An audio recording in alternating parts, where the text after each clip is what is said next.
আল্লাহ পাক বলেন ফাতিলকা বুয়ুতুহুম খাবিয়াতাম বিমা যালামু। এখানে আলেম নেই, ফা দিয়ে আরম্ভ করলেন আল্লাহ বক্তব্যটা। আল্লাহ বলেন ফাতিলকা বুয়ুতুহুম, বাইতুন দেননি, বুয়ুত বহু বচন, এরপরে হুম এটা জমির, এইটাও বহু বচন।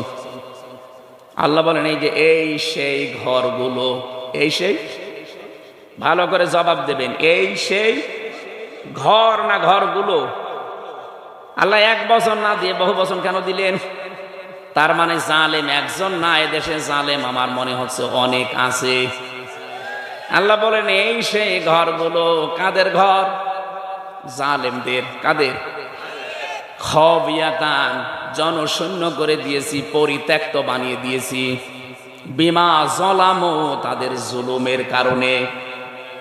এই আয়াতটা যে কত বাস্তব এবং সত্য, এটা 2024-এর 5 আগস্টের বিকাল 5টায় আমি দেখতে পেরি।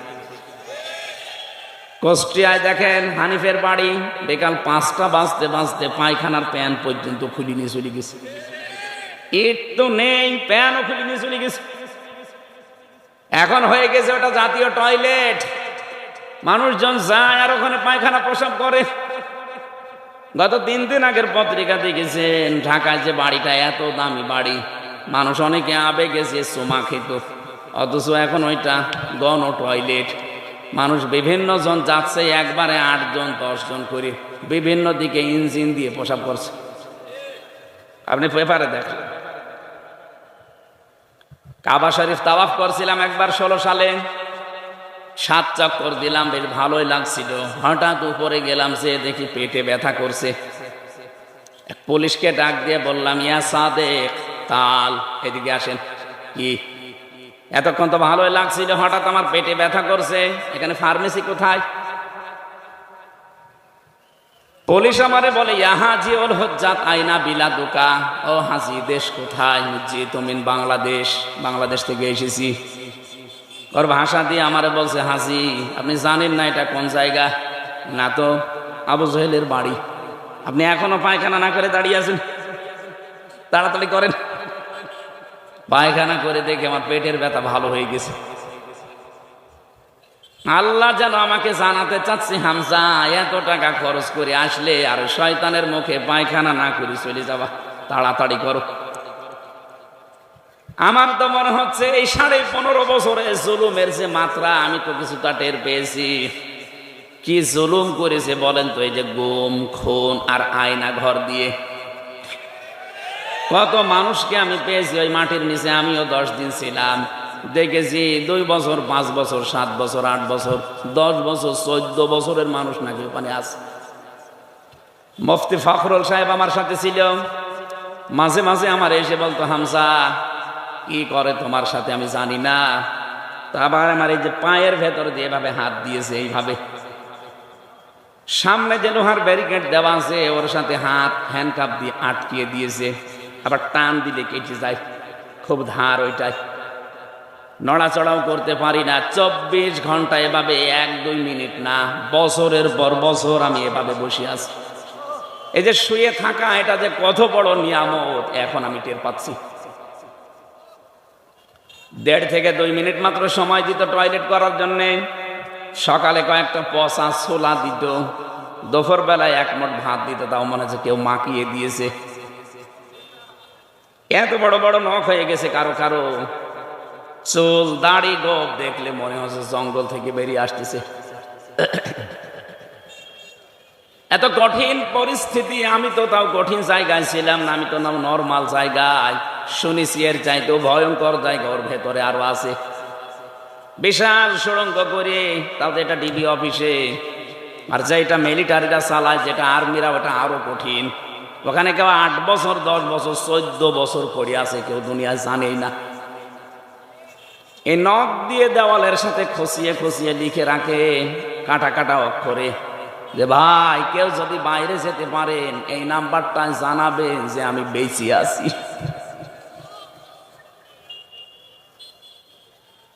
এই জুলুম যারা করেছিলেন এই 15 বছর 15.5 বছর ধরে, আপনি বলেন তো কোথায় পৌঁছিয়েছিলেন? এখনো পর্যন্ত অনেক জালেম দেখছি, জালেমদের সাফাই গায়ে যে কি করেছে যে তার পালিয়ে যাওয়া লাগলো। শয়তান, তোমার সাথে তো হয়নি, তুমি টের পাচ্ছ না। তোমার বাবার সাথে যদি এটা হয়তো তুমি টের পাচ্ছ। কত মানুষ 15 বছর ঘরে থাকতে পারে নাই, গাছতলায় বাঁশতলায় ধানের খেতে আখের খেতে সময় কাটিয়েছে। এই কথা বলছেন না, কিচ্ছু জানে না, ভালো মানুষ ঘরে ঘুমিয়ে আছে, ঘুম থেকে উঠে দেখছে হাজত খানায়। কি গো, তুই গাছ কেটেছিস কখন? স্বপ্নে। আমি কি বানিয়ে বললাম? এটা হয়নি, নিজেই ধরিয়ে দেয়, নিজেই ছাড়িয়ে দেয়, মাঝখান থেকে 1-2 লাখ টাকা আল্লাহর রাস্তায় নিয়ে নেয়। কি চলছিল বলেন তো? আমাকে ধরার পরে বলছে 10 লাখ টাকা দেন, নাই তো 50টা মামলা দেব। কেন? মামলা কি বানাবেন? সব বানানো আছে, শুধু নাম লিখে দেব। কি দেশে বাস করতাম আপনি টের পাচ্ছেন? এই ছিল নাকি আইনের শাসক? এই জুলুমের সাথে যারা জড়িত তাদেরকে বলছি, আল্লাহ যেন তাদের ঘরগুলো বাড়িগুলো আজ পরিত্যক্ত করে দিয়েছে তাদের এই জুলুমের কারণে। আল্লাহ এই জন্য বাইতুন দেয়নি, বয়ুত দিয়েছেন। সারা বাংলাদেশের 630টা থানা আছে, আমি কম বেশি 600-র উপরে থানা ঘোরা হয়ে গেছি। সব জায়গায় দেখছি এই 3 মাসে প্রায় একই অবস্থা। কুষ্টিয়ার হানিফের বাড়ি তো নিজে বললাম, কয়েকদিন আগে দিনাজপুরে গিয়েছিলাম, কি দাপট ছিল তার বাড়ি পর্যন্ত এখন পায়খানা হয়ে গেছে। ভূত জিনও যায় না, ভয় না গেলে আবার প্রসাব করে কিনা। আমার মনে হচ্ছে কাবার চত্বরে আবু জেলের বাড়ি যেখানে, ওখানে যেমন আমার পেটের ব্যথা ভালো হয়ে গেছে, এদেশে অনেকের এখন দেখছি পেটে ব্যথা হচ্ছে, এই জন্য ওখানে যে জালেমদের বাড়িতে টয়লেট করছে। তাহলে এখানে আমাদের শিক্ষা কি? এর পরের শব্দে আল্লাহ এটা দিয়েছেন, ইন্না ফি যালিকা লায়াতাল লিকাউমিন ইয়ালামুন। রব্বুল আলামিন বলেন, এখানে লামে তাকিদ আছে। যারা আরবি জানে তাদেরকে জিজ্ঞাসা করেন কত কঠিন শব্দ এটা। ইন্না ফি যালিকা লায়াতান, অবশ্যই এর ভেতরে শিক্ষা আছে, নিদর্শন আছে। কাদের জন্য? লিকাউমি ইয়ালামুন, যারা জ্ঞানী মানুষ। তাহলে আমাদের এখান থেকে নেওয়া লাগবে আজকে, আগামীতে যারা যাবে তারা যেন জালেম না হয়। যদি জালেম হয় তাদের বাড়ি ঘরও কিন্তু এরকম ওজাড় গৃহ হয়ে যাবে। এই জন্য যারা যাবেন আমরা নিষেধ করছি না, যে যাবেন যান, কিন্তু জুলুম করবেন না। জালেমদের 15 বছরের শিকড় যদি আল্লাহ কেটে দিতে পারে, আপনি তো এখনো জানিনি, এখনই অনেকে জুলুম আরম্ভ করেছে। 5 তারিখের পর থেকে দেখতে পাচ্ছি অনেকে এখনো বিভিন্ন জিনিসে হাত মারছে। কেউ বাজারে, কেউ নৌকা ঘাটে, কেউ গরুর হাটে। এক কথা বলছেন, কেউ চাঁদাবাজি আরম্ভ করে দিয়েছেন, এখনো থালা পাননি হাতে, পেলে কি করবেন? এজন্য সাবধান। ওরা অত্যাচার করেছে, ওরা এজন্য জালেম। আপনিও যদি শুরু করেন, আপনিও তো জালেম। তো ওদের ভেতর আর আপনার ভেতরে পার্থক্য কি? এজন্য এমন আচরণ, এমন চরিত্র তৈরি করা লাগবে যেন ওদের সাথে না মেলে। কারণ মান তাশাব্বাহা বিকওমিন ফাহুয়া মিনহুম, যার সাথে আপনার চরিত্র মেলবে কিয়ামতে তার সাথে উঠবেন। 15.5 বছরে জুলুম করে, চুরি করে, টাকা পয়সা পাচার করে ওরা যে অপরাধ করেছে, আপনিও যদি ওইটা করেন, কিয়ামতে ওর সাথে উঠলে আপনার আর কি উঠতে চান ওদের সাথে? আপনি কি এই দরবেশ সালমান রহমানের সাথে উঠতে চান? কি নমো, দাড়ি কেটে নমো হয়ে গেছে, পৃথিবীর ইতিহাস পাল্টিয়ে বেরিয়েছে লোকটা। 7টা ব্যাংক থেকে 36,000 কোটি টাকাও মারিং কাটিং করেছে। ইসলামী ব্যাংকটা ধ্বংস করে দিয়েছে এস আলমের মাধ্যমে। 75,000 কোটি টাকা এখান থেকে সরিয়েছে। নিজে একটা ব্যাংক বানাতে পারেন না, মানুষের টাকা পয়সা দিয়ে তৈরি করা, সেইটা নিয়ে পোদ্দারি করেন। আপনি মানুষ, এটা জানোয়ার বললেও জানোয়ারের মনে হয় বিবেক আবার দেয়, আমার জানোয়ার বলেন। জালেমরা পৃথিবীতে আল্লাহর সৃষ্টি জগতে নিকৃষ্ট। ইন্না শাররাদ দাওয়াবি ইনদাল্লাহিস সুম্মুল বুকুমুল্লাযীনা লা ইয়াকিলুন। সূরা আনফাল 9 নম্বর পারা 18 নম্বর পৃষ্ঠার এটা 11 নম্বর লাইনের 22 নম্বর আয়াত। এটা তাফসিরে ইবনে কাসিরে আছে। আল্লাহ পাক বলেন, পৃথিবীতে সবচাইতে ঘৃণিত আমার কাছে সৃষ্টি জগতে ওই লোকটা যে তার বিবেককে কাজে লাগায় না।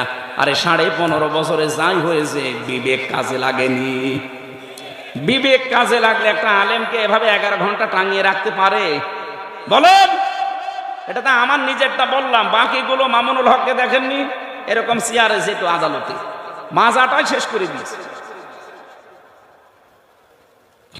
মুফতি ফখরুল ভাই আমার মনে হয় আর সারা জীবন এভাবে কাটছাট হয়ে হতে পারবে না। মাজা এই জায়গায় হাড়টাই বাঁকা হয়ে গেছে।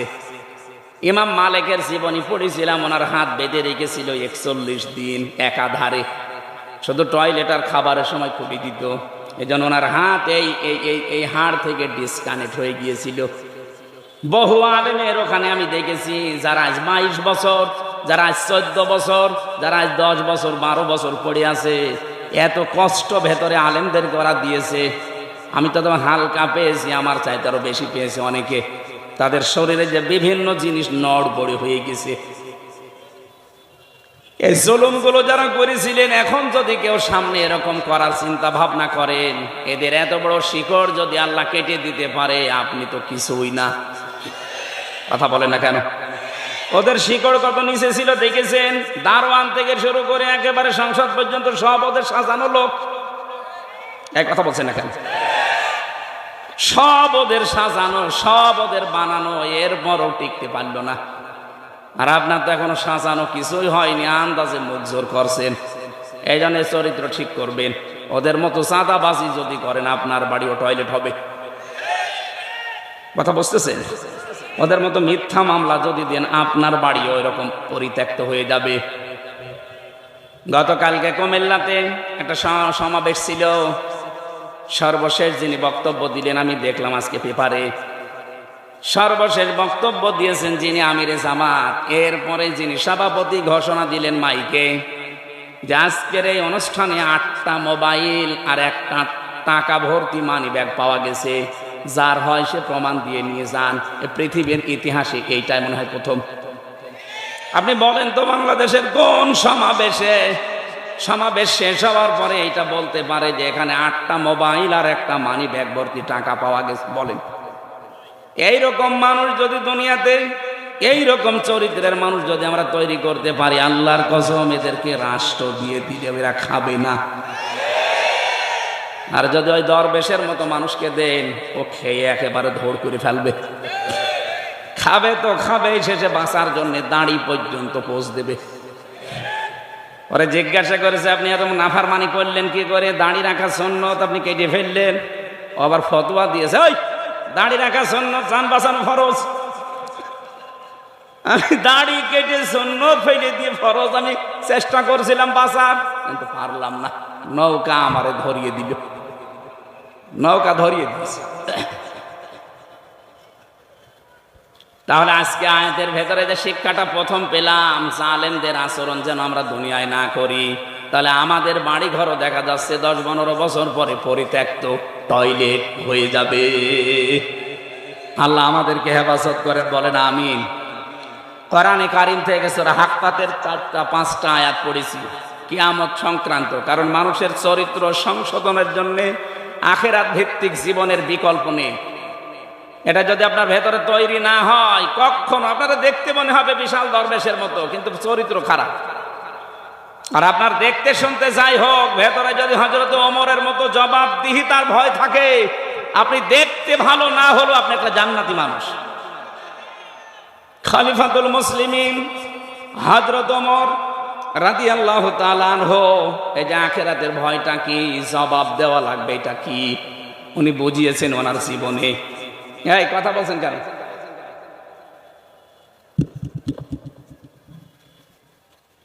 ছেলে তারা আব্দুল্লাহ নাম, ভর্তি করলেন মাদ্রাসায়। হযরতে আলী ওই সময় দেশের প্রধান বিচারপতি, তিনিও ছেলে দিলেন মক্তব মাদ্রাসায়। হযরতে হোসাইন টেবিল থেকে কলম ফেলে দিয়ে বারবার বলছে, হোসাইন এই তুলে দাও তুলে দাও। 3 বার তুলে দিলেন। প্রেসিডেন্টের ছেলে তো উনি রেগে গেছে, বলছে হোসাইন বারবার কলম ফেলে দাও আর আমারে তুলতে বলো, আমি কি চাকর তোমার খাদেম নাকি? হযরত হোসাইন বললেন, আব্দুল্লাহ তুমি শুধু খাদেম না, খাদেমের বাচ্চা। খাদেম যেই বলেছে খাদেমের বাচ্চা, উনি রেগে গেছে। না, এ কথা বললে বাবার কাছে যাও। বাড়িতে যে বলছে, আব্বা আমি আর পড়বো না। কেন? আমাকে গালি দিয়েছে ক্লাসে, শুধু আমাকেই না তোমাকে পর্যন্ত গালি দিয়েছে।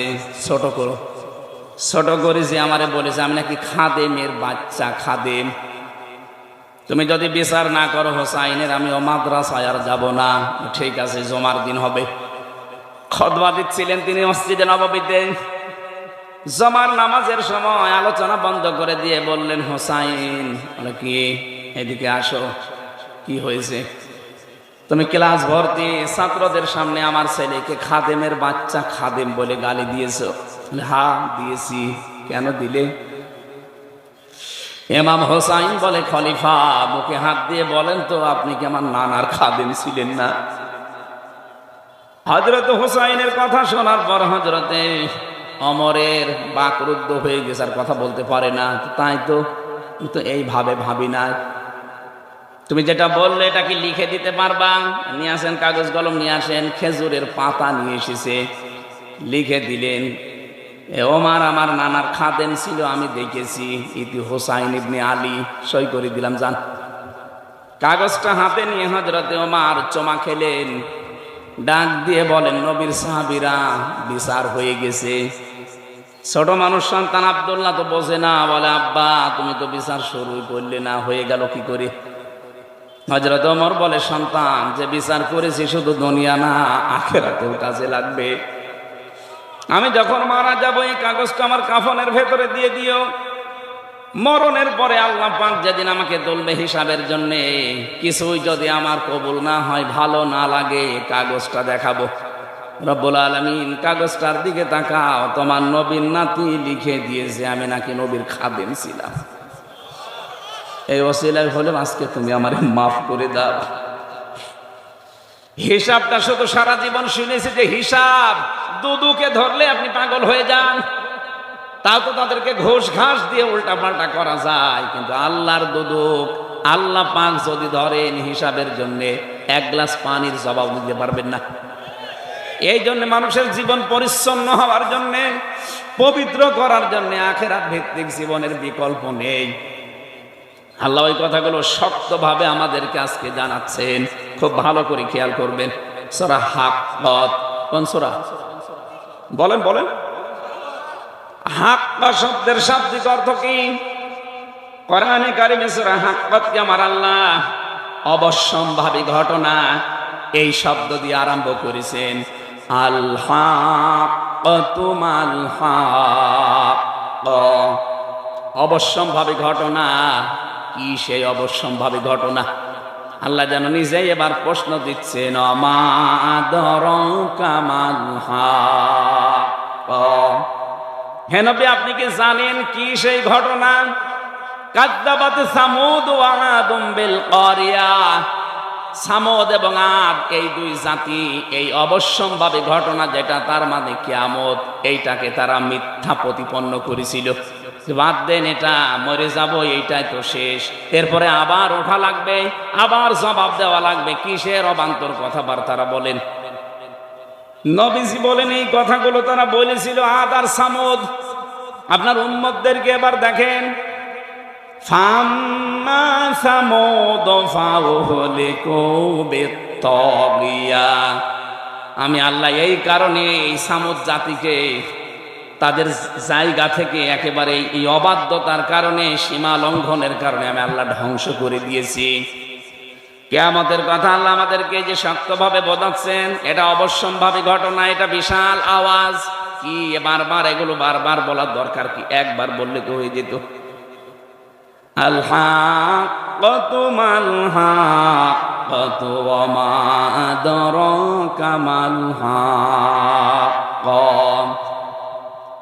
রব্বুল আলামিন বলেন, শব্দটা আমি বলেছি এত কঠিন, এটার বিশ্বাস যত দৃঢ় হবে মানুষের ভেতরে, তার জীবন তত বেশি পরিচ্ছন্ন হবে।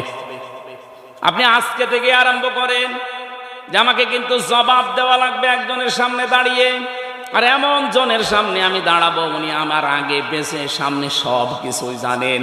এটা শুনতে যত সহজ মনে হচ্ছে, এ বাস্তবে নিয়ে যাওয়া কিন্তু অত সহজ না। আপনি নিয়ে যান একটা ছবি তৈরি করে এভাবে সাজান যে আমি কিন্তু এখন সত্যি শেষ, আমারে দাঁড়ানো লাগবে। আল্লাহর সামনে যদি সত্যি আমি এখন দাঁড়িয়ে পড়ি, আমার যা জীবন, আমার কি সত্যি জবাব দেওয়ার মতো কায়দা আছে? কোরআনে কারীম জানিয়েছে আল্লাহ যে বিচার ব্যবস্থা তৈরি করবে, আল্লাহর বিচার ব্যবস্থায় কোন রকমের অবিচার বলতে কিছু না। আপনারা জবাব দিচ্ছেন না। আল্লাহর বিচারে কোনো অবিচার? আরো জোরে বলেন, আল্লাহর বিচারে ন্যায় বিচার না। না, ভালো করে শুনবেন, আমি তো এই জন্য বলছি কান লাগান। আল্লাহর বিচারে যেমন অবিচার নেই, আল্লাহর বিচারে ন্যায় বিচার যদি করে আপনি বাঁচবেন না। ন্যায় বিচার করলে কেউ জান্নাত যাবে না। অবিচার তো নেই, ন্যায় বিচার করলেও জান্নাত পাবেন না। পাবেন কি করে? আল্লাহ পাক যদি কাউকে নিজের ইচ্ছায় ক্ষমা করে দেয়, ওই লোকটাই শুধু জান্নাত পাবে। এই জন্য নবীজি প্রতিদিন 99 থেকে 100 বার করে তিনি পড়তেন, আল্লাহুম্মা হাসিবনি হিসাবা ইয়াসিরা। আল্লাহ তুমি যাই করো অন্তত আমার হিসাবটা সহজ করে দিও। এটা যত বেশি আপনার কাছে পরিষ্কার লাগবে, যত বেশি পরিচ্ছন্ন মনে হবে যে না এরকম একটা সামনে আসতেছে, আপনার দ্বারা তত অন্যায় কাজ ছেড়ে দেওয়া সহজ হবে। এটা তো নিজের ব্যাপার, আমি না খেয়ে মরবো কিন্তু আমি অবৈধ জায়গায় হাত বাড়াবো না। আমার চোখ দিয়ে যেটা নিষেধ দেখা আমি দেখবো না। 14 জন নারী বাদ দিয়ে পৃথিবীর কোন নারীর দিকে লোলুপ দৃষ্টিতে তাকানো জায়েজ নেই। কয়জন বলেন বলেন? 1 নম্বরে আপনার মা, 2 নম্বরে আপনার আপন মেয়ে, 3 নম্বরে আপনার আপন ফুফু, 4 নম্বরে আপনার আপন খালা, এরপরে আপনার ভাইয়ের মেয়ে, বোনের মেয়ে, আপনগুলো, এরপর আপনার পুত্রবধূ। 14 জনের নাম আমি তাফসিরে পেয়েছি। এদের সাথে দেখা করা যায় যাচ্ছে, কিন্তু তাদের মুখমণ্ডল, হাতের কবজি আর পায়ের পাতা এগুলো খোলা রাখা এই 14 জন মহিলার জায়েজ আছে আমার সামনে। প্রথমে কার? মা। বলেন না কেন? এরপরে ফুফু। এই যে অনেকে পাতানো ফুফু আছে, ও ধর্মের ফুফু, ধর্ম খালা, এসব বাদ দিন। পথে ঘাটে কাউকে দেখলে বলে খালা, খালার একটা মেয়ে আছে এই কারণে খালা বলছে, ওর উদ্দেশ্য ভালো না। খালা হওয়া লাগবে আপন মায়ের বোন। কথা বুঝতেছেন? এই 14 জন বাদ দিয়ে পৃথিবীর কোন নারী যদি সামনে পড়ে যায়, সঙ্গে সঙ্গে কোরআন বলছে চোখ নামাবা। আমি এটা বানালাম না। সূরা নূর 18 নম্বর পারা 12 নম্বর পৃষ্ঠা 7 নম্বর লাইনের 30 নম্বর আয়াতে আছে, কুল্লিল মুমিনিনা ইয়াগুদ্দু মিন আবসারিহিম ওয়া ইয়াহফাযু ফুরুজাহুম যালিকা আযকা লাহুম ইন্নাল্লাহা খাবীরুম বিমা ইয়াসমাউন। বলেন আল্লাহু আকবার। আল্লাহ পাক বলেন, হে নবী মুমিন পুরুষদেরকে আপনি বলেন, এই মানুষগুলোর সামনে যদি কোনো মহিলা পড়ে যায়, পরনারী মানে 14 জন বাদ দিয়ে, সঙ্গে সঙ্গে যেন তারা চোখ নিম্নগামী করে এবং লজ্জাস্থানের হেফাজত করে। এটাই তাদের জন্য পবিত্র পন্থা। এখানে বাংলাদেশে না, এই জায়গায় বহু পুরুষ মানুষ বসে আছে, বিবাহিত মানুষ, যাদের নিজের বউ ভালো লাগে না, অথচ অন্যের বউ রসগোল্লা লাগে। দেখেন, দেখছেন? বলছে ঠিক। এই রোগটা শয়তান তৈরি করে ওয়াসওয়াসার মাধ্যমে। এবার আসেন তো, এই রোগের ঔষধ কি? আপনার নিজের স্ত্রীর ভেতরে আল্লাহ যা দিয়েছে এইটা বাদ দিয়ে আপনি যে ভাবের সাথে, প্রতিবেশীর স্ত্রীর সাথে লাইন করেছেন, ওর ভেতরে কি অন্য কিছু বেশি আছে? আপনি কি মনে করেন যে না, তার 5-6টা আছে? তার ভেতরে যা আপনার স্ত্রীকে আল্লাহ তাই দিয়েছে, অথচ নিজের স্ত্রীর প্রতি কোনো আকর্ষণ নেই, ভালোবাসা নেই, মন থাকে না, শুধু মন টেনে চলে যায় ভাবির দিকে। এরকম রোগে কারা আছেন একটু হাত তোলেন তো। আমার মনে হয় এই এলাকায় সব ওয়াজ করা ঠিক না, এরকম আল্লাহর ওলি বসে আছে। এরকম রোগের রোগী দেশে নেই। আর কথা বলে না কেন? মেয়েরা যারা এসেছেন শুধু নামাজ পড়া, রোজা রাখা, কালো বোরকা পরায় কিন্তু ইবাদত না। ওয়াইদা গাবা আনহা হাফিজাতুহু, স্বামী যখন বাইরে যাবে তখন নিজের ইজ্জত, সম্ভ্রম, স্বামীর সন্তান, স্বামীর মাল সম্পদ এগুলো আপনাকে হেফাজত করে রাখা লাগবে। কিন্তু অনেক মহিলা আজ ব্যর্থ, স্বামী বাইরে চলে গেলেও মনে হয় দিন পায়। পাশের বাড়ির দেওয়ার নিয়ে শুনে আর এমে গল্প করছে, অথচ এমন জনকে মোবাইলে কথা বলছে যার সাথে মোবাইলে ওর জন্য কথা বলা যায় না। কথা বলে না কেন? একটা ভুল কাজে আছে অনেকেই। হ্যাঁ, কোনো অবিবাহিত মেয়ে লোককে যদি ভালো লাগে প্রস্তাব দিয়ে সমর্থ থাকলে বিয়ে করে ফেলেন, কিন্তু বিবাহিত কোনো মহিলার সাথে যদি আপনি ভুল করে আর জেনে শুনেও যদি লাইন করে থাকেন, জীবনেও তো সেই স্বামী ছেড়ে না দিলে বিয়ে করতে পারবেন না। কথা বলছেন না কেন?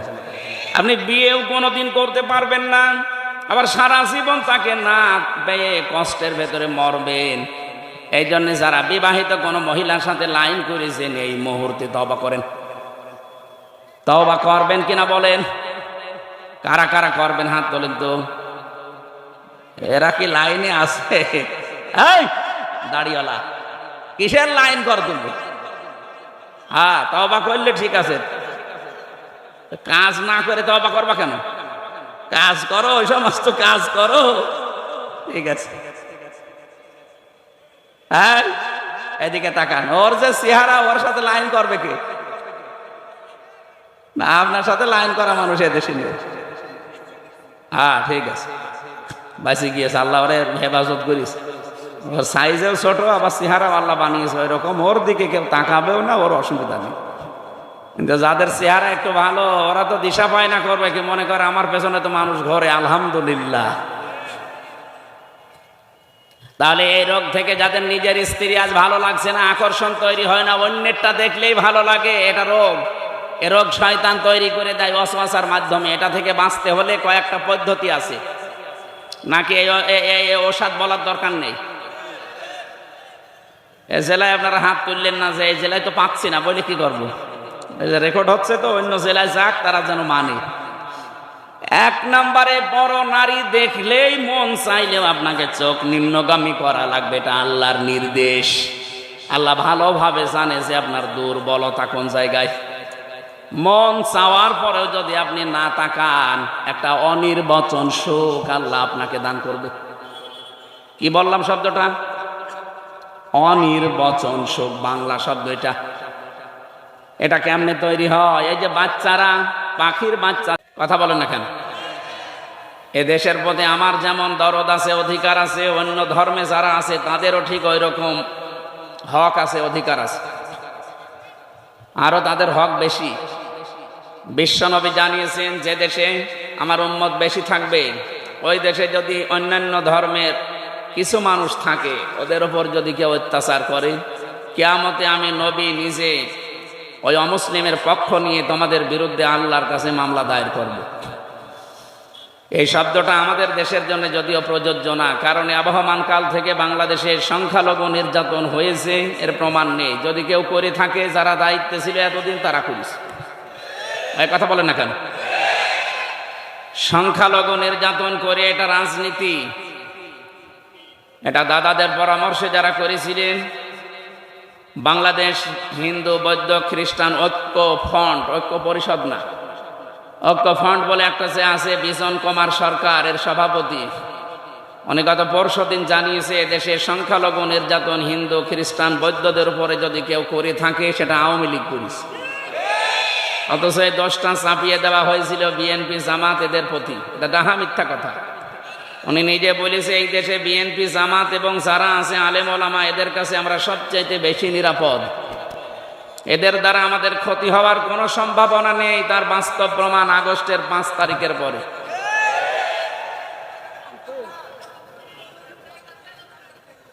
কে বলে? কিছুই করার নেই, হয় বসেন নাই বাড়ি চলে যান, কিচ্ছু করা যাবে না, এখন ডিস্টার্ব করলে হবে না, বসেন। এই কথা বলা যাবে না। আবার এখানে এসেছেন কেন? জানেন কেন? এ তো মনে হচ্ছে যে 5 থেকে ওরা 3 নামানো লাগে। ও শুনবে না, দেখেন ও মনে হয় যে বান্ধবী এসেছে গল্প করবে না।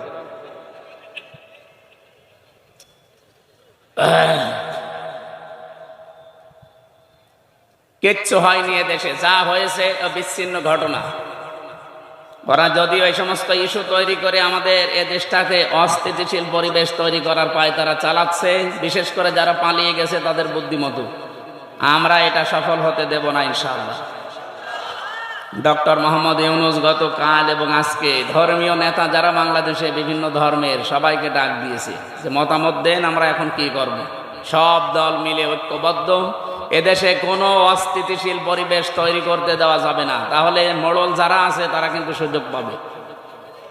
এই জন্য আপনারা অন্য ধর্মের যারাই আছে আপনাদের ধর্মীয় অনুষ্ঠান পালন করবেন। আমাদের ধর্মীয় কালচার যেটা, এটা আমাদের ধর্মীয় কালচার, আবহমান কাল থেকে এদেশে এটা হয়ে আসছে, এটা কিয়ামত পর্যন্ত চলবে।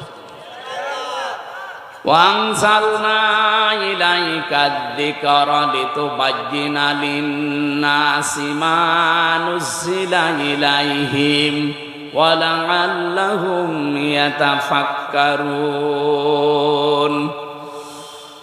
সূরা নাহলের 44 নম্বর আয়াতের শেষের দিকে আছে, আল্লাহ পাক বলেন, হে নবী, এই কিতাব আপনার প্রতি আমি নাযিল করেছি, আপনি জীবিত মানুষদের সামনে ব্যাখ্যা করে শোনাবেন। কোন মানুষ? জবান খুলে বলবেন, কোন মানুষ? এই যে লিতুবায়্যিনা লিন-নাস, এখানে আরবি গ্রামার যারা জানে, আলেম যারা, লাম শব্দ ব্যবহার করা হয় 13টা অর্থে। প্রথম অর্থ হচ্ছে লাম ব্যবহার করা হবে আরবিতে জীবিত মানুষদের জন্যে। অথচ দুর্ভাগ্যজনক হলেও সত্য, 96% মুসলমানের এই দেশে জীবিত মানুষদের সামনে কোরআনের ব্যাখ্যা বিশ্লেষণ করা বড় কঠিন হয়ে গিয়েছিল। বিশেষ করে 15.5 বছর এক কথা বলছে না, কি অবস্থা বানিয়েছিল, 14 জায়গায় অনুমতি নেওয়া লাগবে তারপরে অনুষ্ঠান হবে। সরাসরি বলে না যে না কোরআন দেশে চলবে না, কিন্তু যেন না চলে সেই ব্যবস্থা সব পাকাপোক্ত করেছিল। একজন নাকি তার বউকে খুব জোরে জোরে কিল দিত। একদিন বলছে, কি তুমি যেভাবে কিল মারো আমারে রাখবা না? কিলের ওজন দেখে টের পাবো না? কিলের ওজন দেখে তো টের পাওয়া যায় যে তোমার রাখবো কিনা। ওরা সরাসরি 96% মুসলমানের দেশ তো বলে না যে না এদেশে কোরআন চলতে দেব না, কিন্তু যেন না চলে সে ব্যবস্থা সব করেছিল বিভিন্ন কায়দায়, একেবারে পাতি নেতা থেকে শুরু করে ডিসি পর্যন্ত। এই কথা বলেন না কেন? এমনকি ডিসি, এসপি, টিওনো, ওসি সবাই পারমিশন দিলেও অনেক জেলায় এমন মানুষও ছিল এ মানুষগুলো অনুমতি দিতে চাইতো না। আল্লাহ রাব্বুল আলামিন এমন ভাবে তাদেরকে ধরেছে, তাদের এই পাপের বোঝা পরিপূর্ণ হয়ে যাওয়ার কারণে। কারণ কোরআনে কারিমে বাধা দেয় কাফেররা। কারা? এটা নাজিল হওয়ার পর থেকেই এটা চলছে। কাফেররা প্রথমেই বলেছে না সব চলতে দেওয়া যাবে, কোরআনের আলোচনা যেন মুহাম্মদ করতে না পারে, এ সিদ্ধান্ত কাফেরদের। আপনি হয়তো ওইভাবে বলেন না, কিন্তু সিস্টেম চালু করেছিলেন কাফেরদের মতো। 1500 বছর আগে কোরআনে কারিমে বাধা দিয়ে আবু জেহেল যদি কাফের হয় তা আপনি কি বলেন? বলেন। অনেকে বলে হ্যাঁ আবু জেহেলের সাথে তুলনা দিচ্ছেন, আবু জেহেল আল্লাহকে মানতো। আরে ভাই, কাবা শরীফের সভাপতি ছিল, আপনি তো নওগাঁ মসজিদের সভাপতি, আপনাকে কেউ চেনেই না। আর আবু জেহেল কোন মসজিদের? কাবা শরীফের সভাপতিও। হাজিদের পানি পান করাতো ধান্দায়। কিসে? টাকা পয়সা কামাই করার জন্য হাজিদের খেদমত করতো ওর লোকজন দিয়ে। 2 নম্বরে ওকে যদি কেউ জিজ্ঞাসা করতো আল্লাহ বলতে কেউ আছে, ও শুধু বলে না যে আছে, কোরআনে কারিম ওর এই কথা কোট করেছে, ওয়ালা ইন সাআলতাহুম মান খালাকাস সামাওয়াতি ওয়াল আরদা লা ইয়াকুলুন্নাল্লাহ। কয়েক জায়গায় আল্লাহ আয়াতটা দিয়ে জানিয়েছেন, হে নবী ওদেরকে যদি জিজ্ঞাসা করেন আসমান আর জমিন কে বানিয়েছে,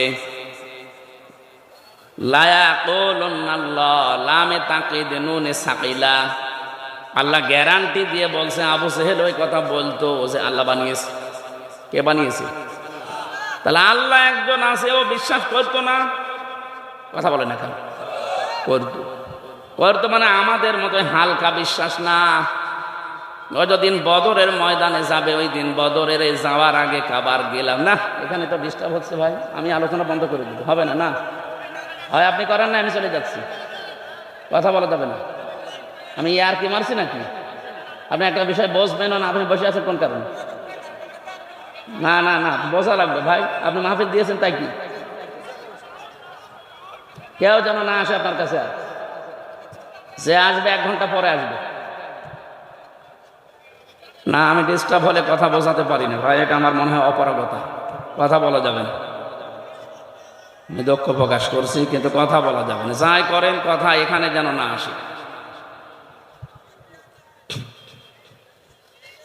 কিছু সূক্ষ্ম বিষয় সামনে আসবে, তো এই জন্য বারবার আমি মনোযোগ এই দিকে নিচ্ছি। এখানে বসবেন না, সকালবেলা বলবেন না কি বলে গেল বুঝলাম না। আপনি বসবেন কি করে? আমি তো গল্প করছিলেন।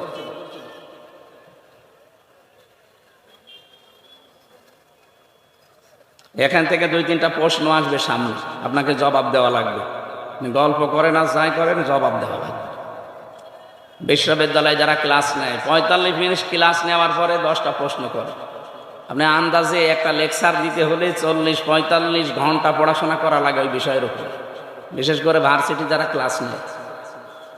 তা আপনি 40-45 মিনিট ক্লাস নিয়ে 10টা প্রশ্নের যদি জবাব দিতে না পারেন, তো স্যারের বকবক করা শেষ আর আপনার শোনাও শেষ।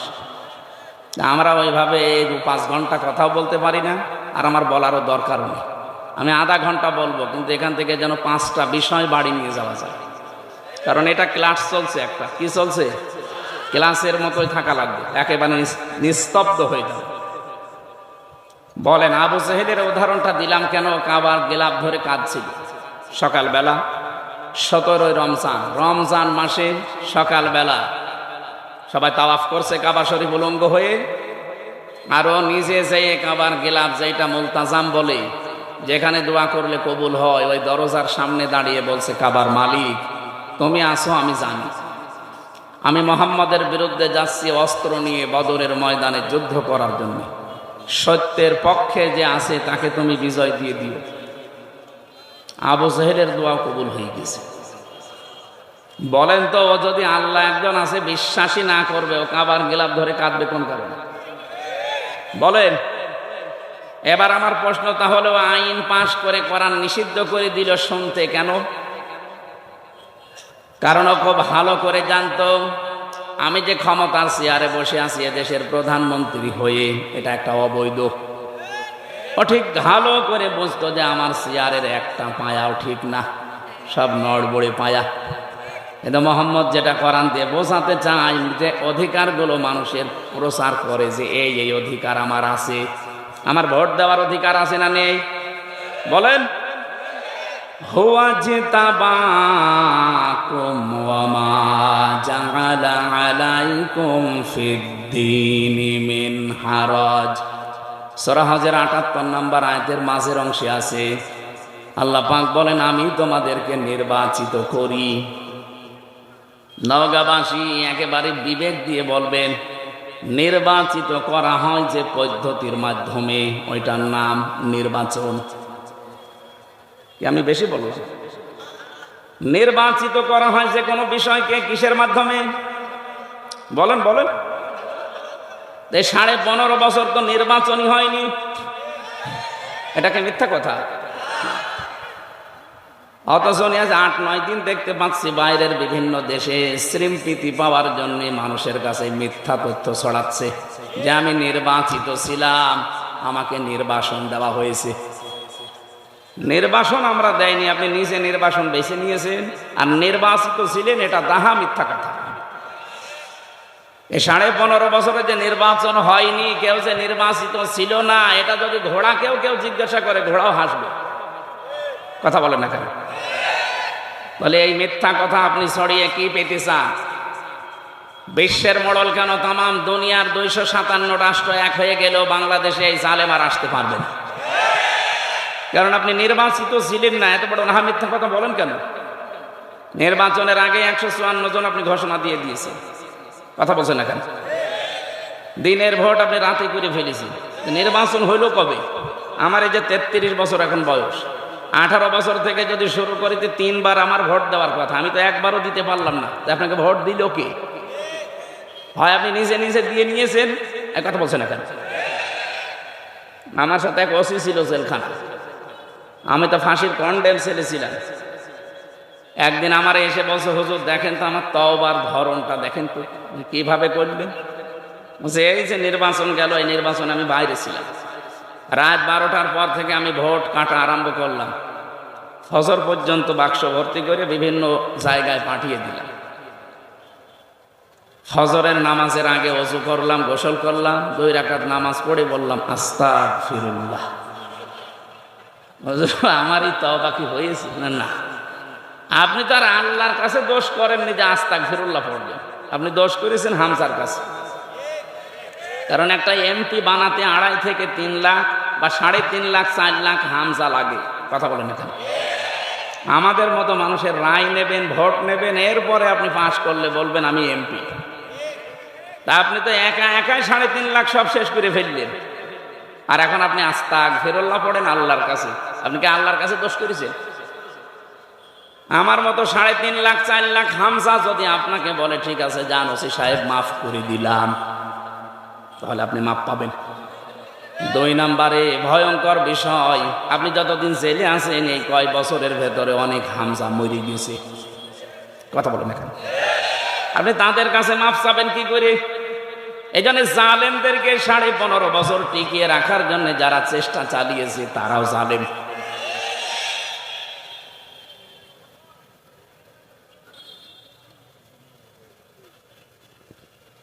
বলেন তো ওসি সাহেবের যে তওবার ধরন বললো, কি তওবা বলে নাই আর কি বলে?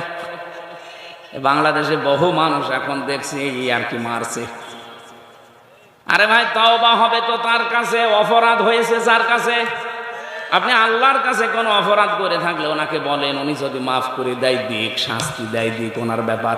আপনি তো অপরাধ আমার কাছে করলেন, আমার কাছে অপরাধ করে কাবার গিলাপ ধরে মাফ চাবেন, পুরাটা উল্টা না। আপনাদের তাওবা হচ্ছে না। যারা তাওবা করতে চান, অপরাধ করেছেন যার কাছে, স্বীকার করবেন তার কাছে। এইটা বাংলাদেশে যদি চালু হয়, পরবর্তীতে যারা চেয়ারে বসবে ওরা আর অন্যায় করার সাহস পাবে না, কারণ অপরাধ যার কাছে, স্বীকার করা লাগবে তার কাছে। আজকে এই সংক্রান্ত আয়াতগুলো আমরা কোরআন থেকে পড়েছি, আমরা কথা বলবো সামনে ইনশাআল্লাহ। আবু জেহেলের কথা বলছিলাম, এ লোকটা বেশ ভালোভাবে জানতো আমি যে চেয়ারে বসে আছি এ তো জোর করে আছি। মোহাম্মদ যেটা বলতে চায় অধিকারের কথা, যদি সত্যি মানুষ এগুলো জেনে ফেলে তাহলে আমার চেয়ার রাখবে না। এই জন্য মোহাম্মদের কোরআন এটা বন্ধ করা দরকার। 1500 বছর পর নব্য আবু জেহেল যারা, তারা জাতে মাতাল হলো, তাহলে ঠিক ছিল।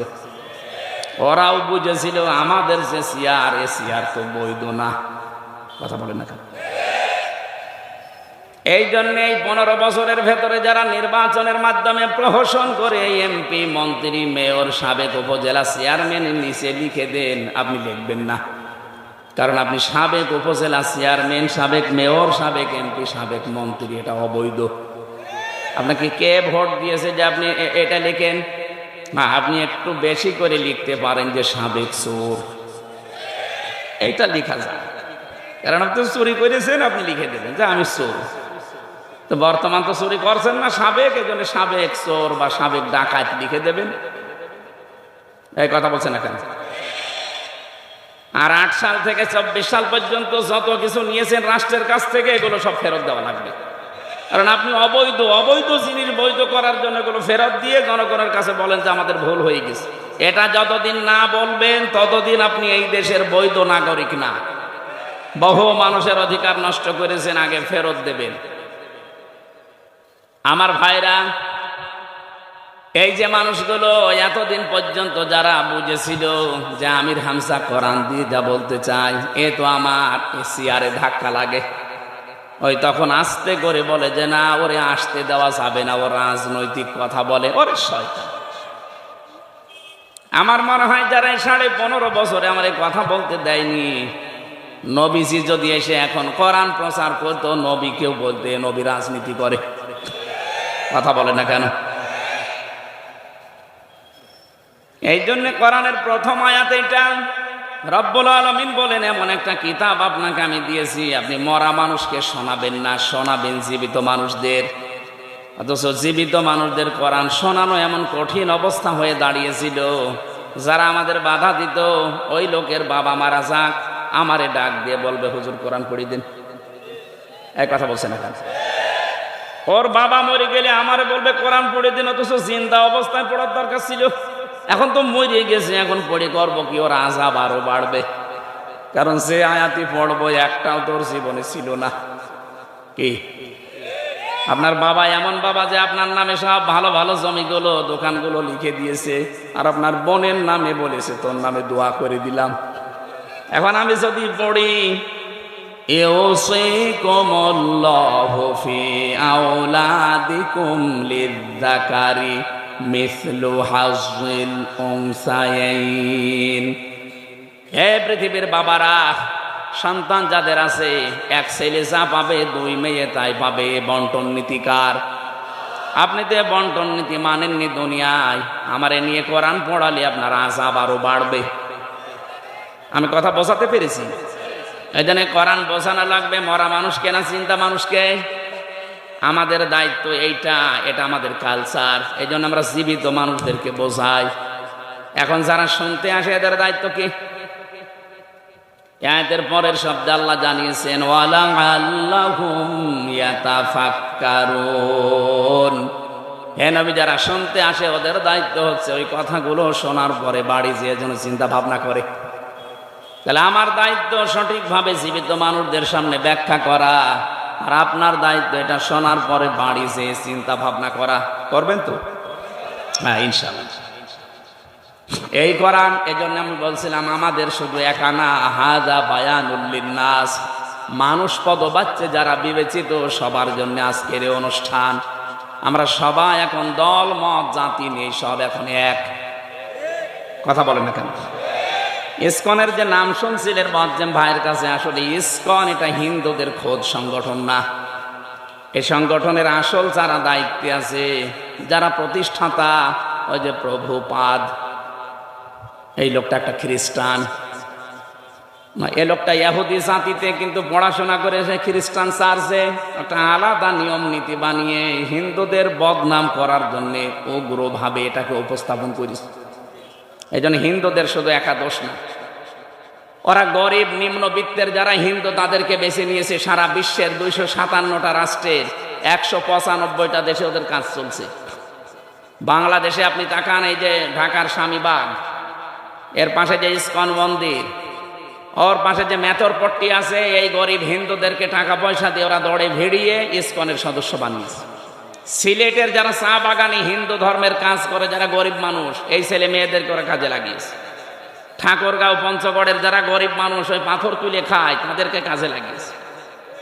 এই কথা বলে কে গো? সুতরাং এটা শুধু হিন্দুদের দোষ না। সম্মানিত ভাই এবং অন্য ধর্মের ভাইরা, আপনারা হয়তো এই মনে করে ভাবতে পারেন যে আমাদের আবার ওই দোষে দোষী করে আমাদের অত্যাচার করে কিনা। না, আমরা অত পাগল না। এদেশে যারা আওয়ামী লীগ করেছেন তাদের উপরও আমার কোনো রাগ নেই, কিন্তু যারা অপরাধ করেছেন তাদের উপর আমার রাগ আছে। কারণ আপনি বিনা কারণে জেনে শুনে অপরাধ করেছেন। আমাকে রিমান্ডে যারা নিয়েছিল প্রত্যেকটা অফিসার আমারে বলতো আপনার কোনো দোষ নেই, আমরা জানি। তাহলে এটা করেন কেন? এই যে 11 ঘন্টা আপনি টাঙিয়ে রাখলেন আমার মাজায় দড়ি দিয়ে। আপনি নিজে বলছেন সকালে এসে যে হুজুর আপনার কোনো দোষ নেই, তাহলে এই কাজ করলেন কেন? এই জন্য অপরাধের সাথে এই 15.5 বছরে যারা জড়িত, সে যেভাবেই হোক, কারো কথা শুনে হোক, ডাইরেক্ট ইনডাইরেক্ট, এদের আমরা শাস্তি চাই।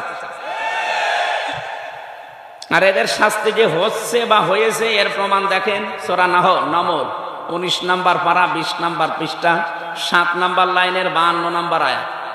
ভালো করে একটু, সিল যখন সো মারতে আসে তখন মা পাখিটা পর এভাবে বিছিয়ে ডাউন করে দেয়। কি কথা বলেন না কেন?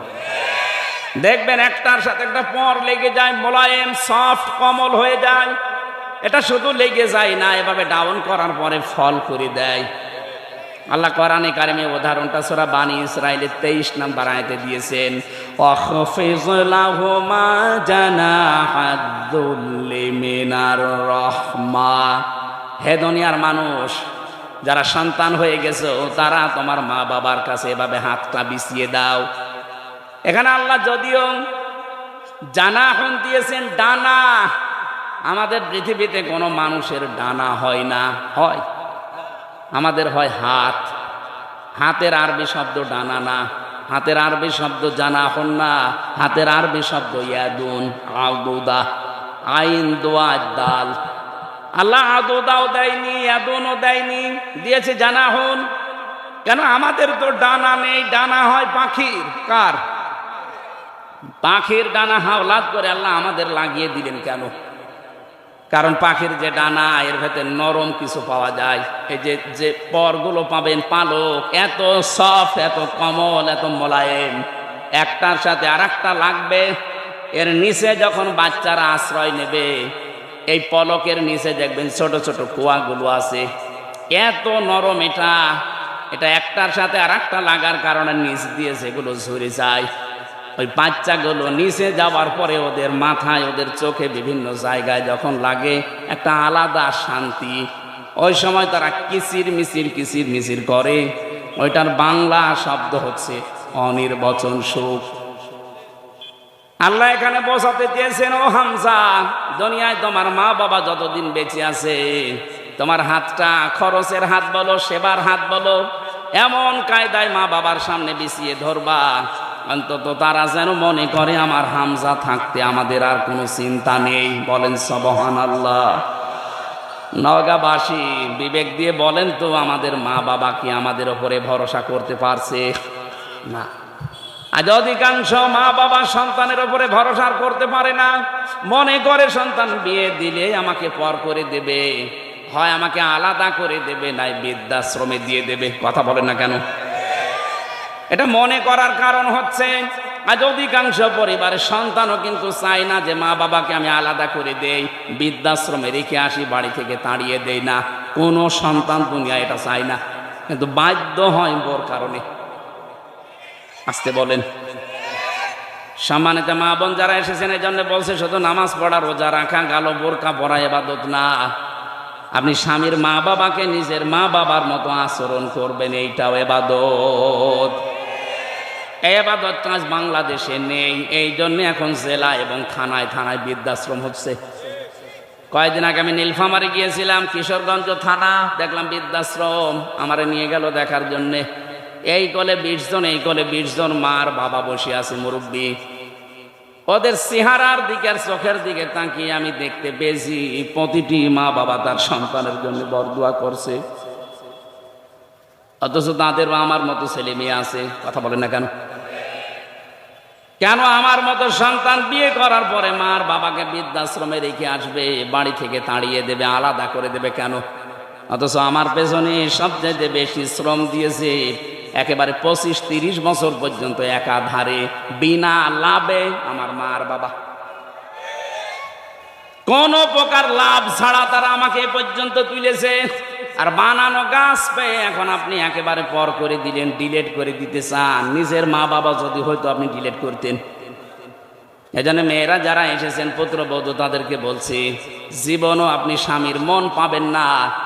সত্যি কথা বলছি আমি স্বামী হিসাবে, জীবনও আপনি স্বামীর মন পাবেন না যদি স্বামীর মা বাবার সাথে খারাপ আচরণ করেন, তাদের ব্যবহারটা ঠিক না করেন, তাদের যে যত্ন করার দরকার, তাদের যে খরচ করা দরকার, এটা যদি না করেন, হয়তো স্বামী উপরে উপরে তার সন্তানের কারণে, তার সংসারের কারণে ভালোবাসবে, কিন্তু ভেতরে ভেতরে বলবে আল্লাহ এ যেন মরে যায়, আর একটা বিয়ে করবে। হাদিস নবীজি বলেন, কোন স্ত্রী যদি চায় আমার স্বামী বেশি দিন বেঁচে থাক, আমার স্বামীর হায়াত বেড়ে যাক, তার সন্তান, তার সম্মান, তার প্রভাব প্রতিপত্তি, অর্থনীতি এগুলো আরো বেড়ে যাক, নবীজি বলেন ওই স্ত্রী যেন বারবার তাকিদ দেয়, স্বামী তুমি যাই করো রক্তের সম্পর্কগুলো ঠিক রাখো।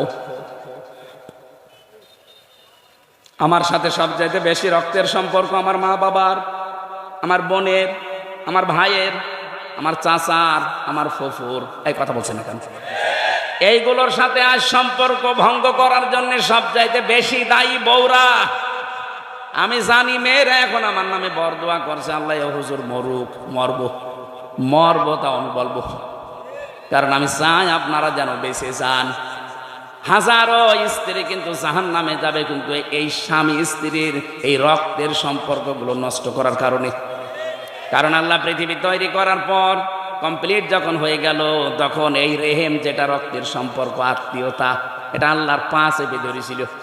ডাক দিয়ে বলে, মাবুদ, আমার সম্পর্কে তো কিছুই বললে না। আল্লাহ পাক ওই দিন জানিয়েছে, রেহেম, তোমার সম্পর্কে আমার রায় হচ্ছে, তোমার সাথে যারা সম্পর্ক অটুট রাখবে তাদের সাথে আমার সম্পর্ক ঠিক থাকবে, আর তোমার সাথে যাদের সম্পর্ক কাট হয়ে যাবে, আমি আল্লাহ বলছি তাদের সাথে আমিও সম্পর্ক ছেদ করলাম। বলেন নাউজুবিল্লাহ। আপনি বড় নাব জোব্বা গায়ে দিয়ে নামাজ পড়ে হাসি হয়ে কি করবেন? যদি এইগুলো ঠিক করতে না পারি আমরা, এই জন্য আমি সহ যারা এসেছি আশা করব অবশ্যই আজকে থেকে যাই হোক, যদি বউ বাদ দেওয়া লাগে দরকার হয় বাদ দিয়ে আর একটা বিয়ে করব। রক্তের সম্পর্ক ছিন্ন করে জাহান্নামে হওয়া যাবে না। কারা কারা পারবেন হাত তোলেন তো। ওরে বাবাই, বিয়ে করার জন্য হা করে আসে। ঠিক আছে, করবেন, 4টা পর্যন্ত করবেন। বিয়ে করা জায়েজ আছে, কিন্তু শর্ত 3টা। শুধু সুন্দরী আর মনোমুগ্ধ পরিবেশ দেখে, টাকা পয়সা দেখে পাগল হওয়া যাবে না। 3টা বিষয় দেখা লাগবে। প্রথম, বিয়ে জায়েজ, পরের গুলো জায়েজ করার নিয়ম 3টা। আমরা তো অনেকেই সুন্দরী খুঁজি, সুন্দরী দেখে পরের গুলো না, এটা নিয়ম না। ইসলাম বিয়ে করতে বলেছে, কিন্তু আগের আয়াত পরের আয়াত দেখেন, সূরা নিসার 3, 4, 5। আল্লাহ পাক যেগুলোর নাম দিয়েছেন, এখানে হয় এতিম হওয়া লাগবে, অসহায়। 2 নম্বরে সে বিধবা হওয়া লাগবে। 3 নম্বরে তো স্বামী পরিত্যক্তা হওয়া লাগবে। এরকম মহিলা দেখে বিয়ে করার নিয়ম। আরো খুঁজে বেড়াচ্ছে আকিস গ্রুপের মেয়ে।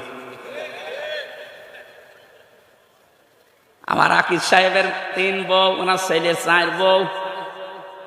প্রথমটা ঢাকা বিশ্ববিদ্যালয় স্যার, শিক্ষিকা।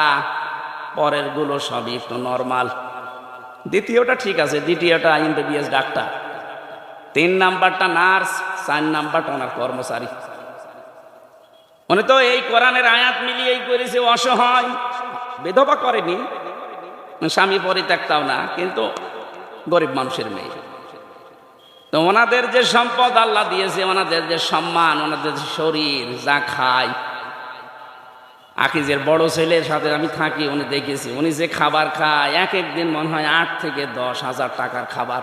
এই এত খাওয়া লাগে না, এমন এমন খাবার, এত করে দাম 2000 টাকা। এই জন্য শরীরও এরকম টাইট। এখন 70 বছর বয়স, 4টা বউ, আল্লাহর রাস্তায় চালিয়ে যাচ্ছে, কোনো অসুবিধা নেই। অথচ আমার যে শরীর একটাই চলে না, আমি একটারই সময় দিতে পারি না। এই যে কয়দিন বের হয়েছি বাড়ি থেকে, খালি বাড়ি থেকে গেতাছে, ওই তাই করে বেড়াবো। এমনি 3 বছর জেল খেটে আসলে হয়নি, আবার ওই জেলের মতোই ঘুরে বেড়াবো। তোমার আর বাড়ি আসার দরকার নেই। তাই আমার দ্বারা 4 বউ সাজে? যদি অসহায় হয়, যদি বিধবা হয়, স্বামী পরিত্যক্তা হয়, এইরকম মহিলা দেখে এতিম, অসহায়, তাদেরকে দিয়ে বিয়ে করা জায়েজ আছে পরের গুলো। আর আমরা এটা উল্টিয়ে ইসলামকে কলঙ্কিত করার জন্য শুধু খুঁজে বেড়াই ধনী মানুষ আর সুন্দরী। না, প্রথমটা ঠিক আছে। প্রথমটা আমি মনে হয় এটা বোঝাতে পেরেছি। আয়াতটা নিয়ে অনেকের অভিযোগ আছে, হ্যাঁ 4 বিয়ে করতে বলে আমার রিমান্ডে বলছিল এক অফিসার, মুসলমান, হ্যাঁ আপনার আকিজের ছেলে 4 বিয়ে করেছে, তাহলে আমার বউকে বলবো 4 স্বামী ধরতে? আমি ধরতে বলে, আপনার বউ যদি 4 স্বামী ধরে, যদি ছেলে হয়, কোন কোন বাপের পরিচয় দেবে? বলছে ডিএনএ টেস্ট করে পরীক্ষা করে দরকারে বলবে যে অমুক বাপের ছেলে। কত বড় শয়তান! এক মহিলার যদি 4 স্বামী হয়, সন্তান হলে কাড়াকাড়ি হবে না? এ বলবে আমি হাফ বাবা, ও বলবে আমি ফুল বাবা, ও বলবে আমি 3 ভাগের 1 ভাগ বাবা।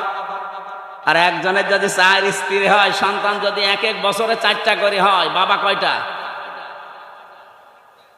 তো বিয়ের ক্ষেত্রে এই নিয়মটা, যাদের ইনসাফ করার মতো যোগ্যতা নেই, এই মানুষগুলোর আর না করাই ভালো। একটা নিয়েই সন্তুষ্ট থাকা দরকার। এই আয়াতের শেষের দিকে এটা আছে, অহেদা। যদি না পারো ইনসাফ করতে, একটা নিয়ে সন্তুষ্ট থাকো। আল্লাহ এই বিধানটা তো খেলা করার জন্য দেয়নি, আমরা উল্টা দিকে নিয়ে গেছি। আমরা সুন্দরী আর মুখমণ্ডল অথবা টাকা পয়সা এগুলো খুঁজতে চাই। অথচ প্রথমটা বিয়ে করার পরে পরেরগুলো কয়টা শর্ত বললাম? হয় বিধবা হওয়া লাগবে, অথবা স্বামী পরিত্যক্ত হওয়া লাগবে, মানে স্বামী মরে গেছে, স্বামী ছেড়ে দিয়েছে, অথবা এতিম অসহায় মিসকিন। এইরকম মানুষগুলোকে দেখে আপনি সমাজে যেন বিশৃঙ্খলা বা জেনা ছড়িয়ে না পড়ে, এই জন্য আপনাকে আশ্রয় দেওয়ার জন্য বিয়ে করার নিয়ম। আমি যেটা বলছিলাম, সম্মানিত মা বোনেরা, আপনাদেরকে আমি অনেক ভালোবাসি, চাই আপনি বেঁচে যান। এই জন্য আগামী থেকে দুনিয়া যেহেতু থাকার জায়গা না, আপনিও যাবেন, আমিও চলে যাব। 100 বছর পরে এখানে যারা আছি একজন থাকবো না। কথা বলে না কেন? বলেন তো, 100 বছর পরে যদি কেউ এই নওগাঁর, এই যে কি কান্দি যেন দেখলাম, এই গ্রামে এসে যদি বলে এই বাড়ি আমার, ওখানে যারা বসবাস করবে সত্যি করে বলেন আপনাকে উঠতে দেবে? 100 বছর পরে আপনি ঘুরে এসে দেখেন, আপনাকে উঠতে দেবে না? বলবে কে আপনি? আপনি যদি বলেন এই বাড়ি আমি বানিয়েছিলাম 2 তলা, বলবে ইয়া কি মারেন, থাকার জায়গা হচ্ছে না, বলে ভণ্ডামি করেন, যান মসজিদের বারান্দায় রাত্রে গিয়ে থাকেন, সকালে ফুটে পড়েন। এইটা দুনিয়া, এটা কি? এইটুকুর জন্য আপনি কার অধিকার নষ্ট করছেন হিসাব করেন। আপনি তো বাবার অধিকার নষ্ট করবেন না, মায়ের অধিকার, স্ত্রীর অধিকার, সন্তানের হক আদায় করবেন। এই কারণে যেন এইটা দিয়ে আখেরাত তৈরি হয়। আমাদের আসল টার্গেট কি? আখেরাত। বলেন বলেন।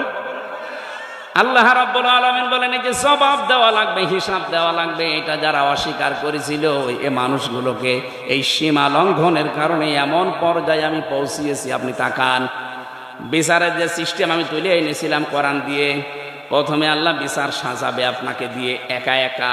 অকুল্লুহুম আতিহি ইয়াউমাল কিয়ামাতি ফারদা। কিয়ামতের সর্বপ্রথম আল্লাহ বিচারের রায় দেবে আপনাকে একা ডাক দিয়ে। কয়জন করি? দ্বিতীয় নম্বরে ডাকবে হচ্ছে ইয়াউমা নাদউ কুল্লা উনাসিম বিইমামিহিম, আপনার নেতার সাথে ডাকবে। 3 নম্বরে বা সবার সামনে ডাকবে। ওই যে বিচার ব্যবস্থায় বললাম আল্লাহ কোনো অবিচার করেন না, ন্যায় বিচার করলে কেউ বাঁচবে না, জান্নাতে যেতে পারবে না। হ্যাঁ, যদি উনি মাফ করে দেয়, এইটাই পদ্ধতি। এই পদ্ধতিটা তাফসিরে পড়েছি। আল্লাহ যদি আমাকে মাফ করতে চাই, ঘিরে ফেলবেন ময়দানে মাহশারে, এটা কুদরতি চাদর দিয়ে সবার চক্ষু থেকে আড়াল করে আমাকে ঘিরে ফেলবেন। ডাক দিয়ে বলবে এটা করেছিলি, এইটা করেছিলি, সবগুলো আমার চোখের সামনে ভিডিও ক্লিপ আকারে উনি দেখাবে, বলবে এই যে দেখ এটা করেছিলি। অস্বীকার করার কিচ্ছু নেই, বাধ্য হয়ে মাথা নিচু করে বলা লাগবে আল্লাহ আমার ভুল হয়ে গেছে। আল্লাহ পাক বলেন যখনই বান্দা এ কথা বলবে আমার রহমতের জরিয়ায় জোশ পয়দা হবে, শেষে বলবো যা আজকে তোরে আমি গোপনে মাফ করে দিলাম। এইটা দরকার জীবনে, এইটা যদি আমাদের জীবনে এসে যায়, আমাদের জীবন সাকসেস। ফামান যুহজিহা আনিন নারি ওয়া উদখিলাল জান্নাতা ফাকাদ ফাজ ওমাল হায়াতুদ দুনিয়া ইল্লা মাতাউল গুরুর। সূরা আলে ইমরান 4 নম্বর পারা 13 নম্বর পৃষ্ঠার 12 নম্বর লাইনের 85 নম্বর আয়াতের শেষের দিকে আছে 185। আল্লাহ পাক বলেন জীবনের হার জিত মানুষ বোঝে না, আসল মানুষের হার জিতের জীবন ওইটা যাকে কিয়ামতে আমি আল্লাহ মাফ করে দিয়ে বলবো যা জান্নাতে চলে যা, এই লোকটার জীবনই সফল। এরকম একটা জীবন তৈরি করার জন্য আখিরাত ভিত্তিক গঠন করার তৌফিক আল্লাহ যেন দান করেন, বলেন আমিন। আল্লাহুম্মা আমিন। লা ইলাহা ইল্লা আনতা সুবহানাকা ইন্নী কুনতু মিনাজ জালিমিন। রব্বুল আলামিন, 2 দিন ব্যাপী তাফসীর মাহফিলে নওগাঁর এই মাটিতে বসে আমরা দোয়া করছি। সারাটা জীবন অপরাধ করে জীবনটা আমরা নষ্ট করে ফেলেছি। আল্লাহ আমাদের গুনার দিকে তাকিও না, তোমার রহমতের দিকে তাকাও, জিন্দেগীর গুনাহগুলো মাফ করে দাও। সারাটা জীবন অপরাধ করে আমাদের জীবন শেষ হয়ে গেছে। কিছু বলবেন?